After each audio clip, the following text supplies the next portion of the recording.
Hello everyone, welcome to my channel. Today I want to share some of my November favorites with you guys. So it's mostly makeup beauty products with a handful of other things thrown in just for fun, but I will start with the makeup products. So I'll go roughly in the order that I would put these things on my face. So I'll start with a foundation. So a couple of these things are new to me and some of them are things I've talked about before. In this case, this is a new to me product. This is a foundation from Marc Jacobs. This is the Remarkable Full Cover Foundation Concentrate in the shade 10 Ivory Light. So I picked this up during the Sephora VIB Rouge sale. After trying a sample of it, I think last year in my hashtag 365 days of samples project, and I love it. It is so full coverage, which is what I need right now because my skin has just not been behaving very well at all. So I need a lot of full coverage stuff going on my face. It can be a little too much. It does work well mixed with other products, but the coverage is just unbeatable. And I have not used a single foundation or even a concealer that covers things better than this. Like all of my spots, all of my redness, gone. It is truly remarkable and unbelievable. So I had to share this with you guys because I've been loving it so much.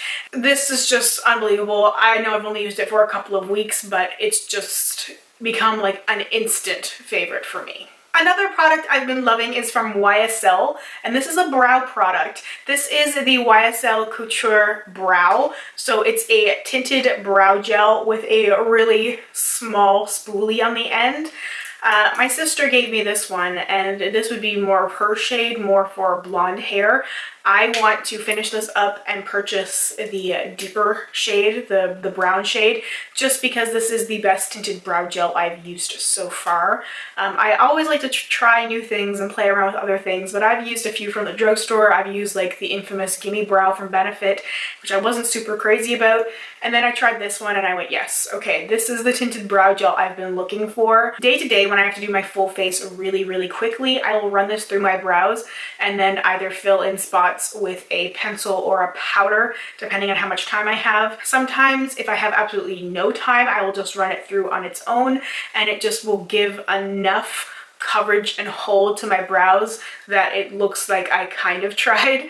So it's just a really good brow product. I've been trying to work on my brows a little bit more. Some days are better than others, but I find when I use this product, my brows end up turning out pretty good. I have a couple of eyeshadow palettes I want to mention. I have talked about both of these in a couple of other videos, and I will leave my swatch party video linked down below where I had some fun coming up with different color combinations using the Morphe 3502 palette and the Huda Beauty Desert Dusk palette, as well as a couple of others, just for some inspiration. So I've been reaching for the Morphe 3502 palette a lot because it's just, as I said in my another palette tag video, it is truly my happy place in palette form. I like the mattes a lot, but the shimmers are amazing. The gold shade Pure, it's perfect. It's perfect. I could use that every single day of my life and be happy. And the mattes are so pigmented. Everything just blends so well together as well. I had heard so many bad things, so many negative things about Morphe for such a long time that it really scared me from using their products, and I'm so glad that I didn't listen to those people and I went ahead and ordered that because I wanted it from the Ulta website, and I'm as happy as I could possibly be. I'm just, no regrets, zero regrets. The Huda Beauty palette is also incredibly beautiful. I do not like the glittery shades. Do not like them. There's really like decent dips in them, but I don't like them. Now there's a few different finishes in here. There's mattes, there's glitters, there's also more like metallic-y shimmer shades, and I really like those, like Nefertiti and Celestial and Cashmere. And Cashmere is probably my favorite. It's this like taupey, almost gray shimmer. It's beautiful, especially paired with the matte shade Musk.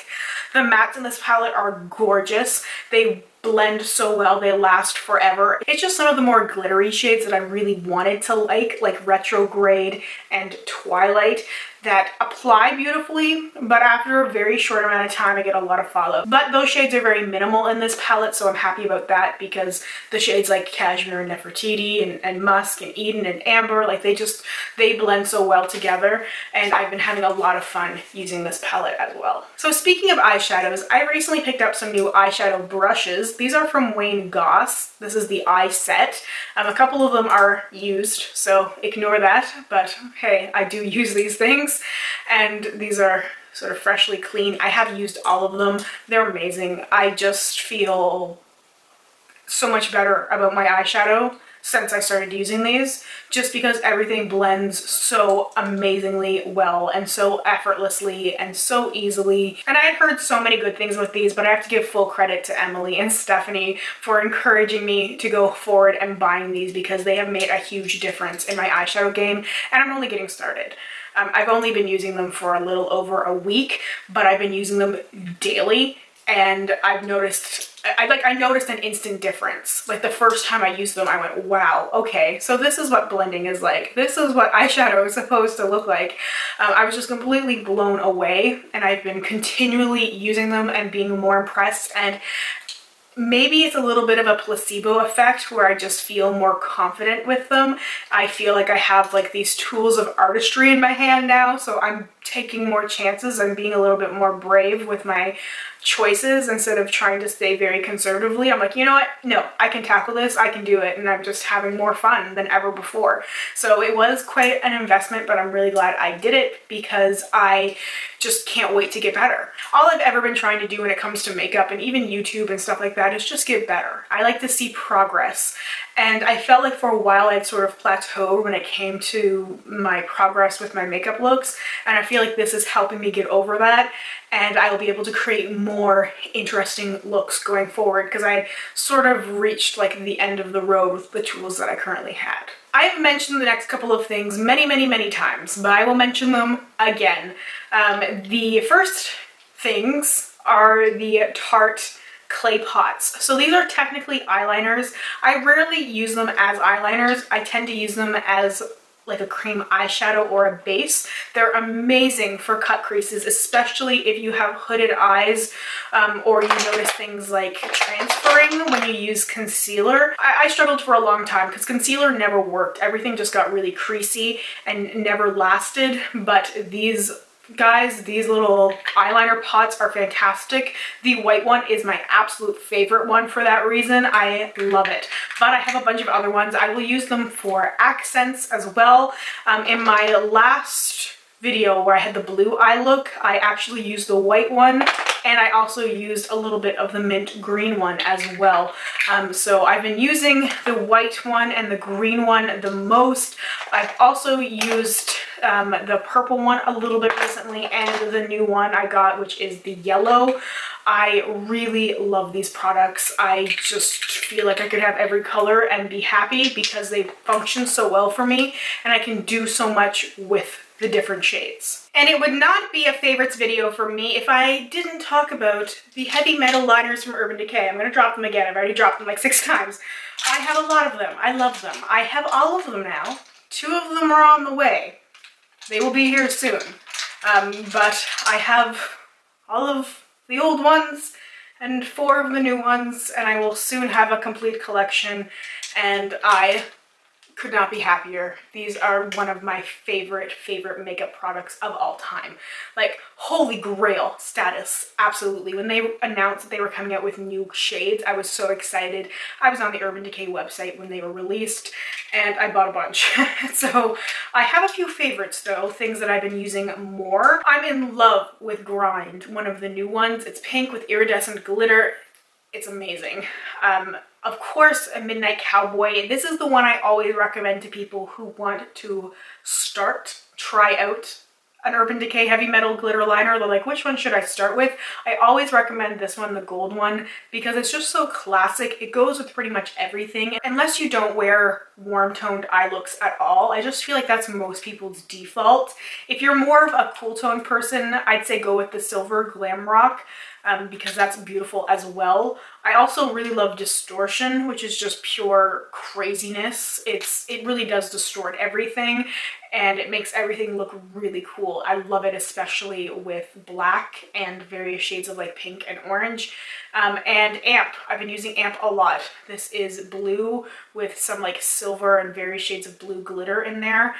I just love these. They are so different. Like, I swatched my favorite ones and you can really see there is a distinct difference. And then when they're on top of black, you can see the difference even clearer. They're not the same sort of product. I feel like some people think that they look the same, and they don't. There's different things, different glitters in here, and they bring out different things from whatever's on your face. So I will either put it all over my lid, I'll put it on the inner corner, I'll put it on my brow bone, I will put it in the middle, I'll just put it on various spots all over my lid, on my lower lash line. Like, I just have so much fun with these. I like them even for daily use and just for adding a little bit of something extra when I don't have a lot of time. Like I mentioned with the YSL, pop a little bit of glitter in the inner corner and instantly you have a little bit more glam, and you did not have to try it all. The thing is with these is that their glitter is suspended in a base, so it's not going to move around once it dries. I definitely recommend not moving around much when it's drying, because otherwise it will move.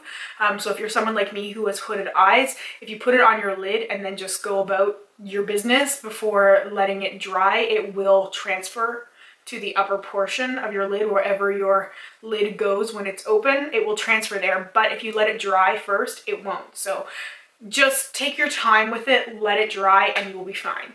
And I think if you are looking to experiment more with glitter, these are the things that I would recommend. First and foremost of everything else, yes, they are expensive, but they will last you a long time. You'll get a lot of use out of it, and you don't have to be heavy-handed, but you can be. So you can just use a little bit at a time. You can use a lot.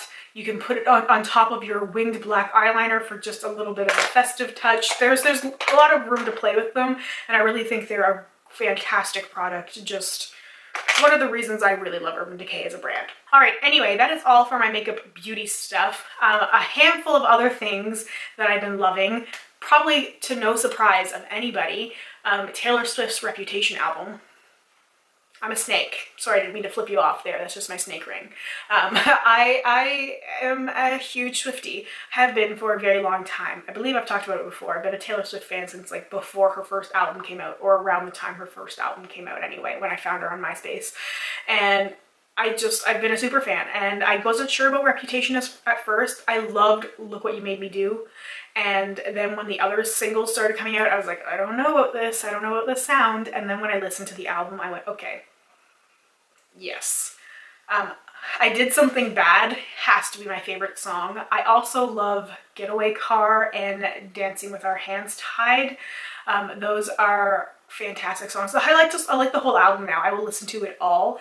It's one of the albums I listen to now when I'm getting ready to film most of the time, probably leading to some of these more dramatic looks, shall we say, when I'm just really into songs like I Did Something Bad.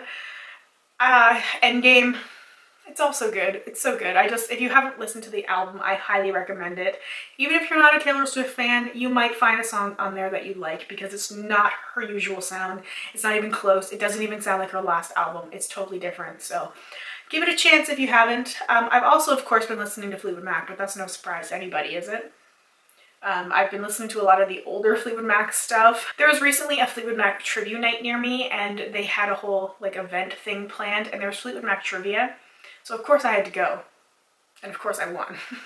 Is it a surprise to anybody? No, I crushed it. I like to say that I won by a landslide, and then I laugh at my own joke. I just have been feeling the older stuff, like the Future Games album. Another thing I would highly recommend. It's got a really cool sound. The song Future Games from that album of the same name is actually featured in a very small scene in my favorite movie, Almost Famous. And I did not realize that until I was listening really close one day, and there's a scene where they're at a house party and you can hear that song playing in the background. It's just so mystical. I just love the early Fleetwood Mac mystical vibes so much, as everybody knows. And the last thing is a TV show, which I meant to talk about so many times, Will and Grace. Will and Grace was one of my favorite shows when I was younger, junior high, high school. One of my absolute favorite shows. When I was in high school, I had pictures in my locker of Megan Mullally and Sean Hayes. Like, OG Will and Grace was my thing. I wanted to be Karen Walker so badly. So when the reboot came about, I was really excited but also really nervous because I was like, what are they gonna do? How are they gonna address how the show ended?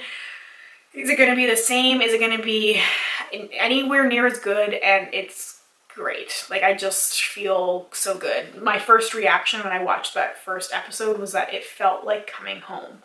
Like, it was just like, it just felt like coming home. It was just such a good feeling, and every time I watch it, I just like cry, I laugh. It's one of the few shows that I actually laugh out loud watching.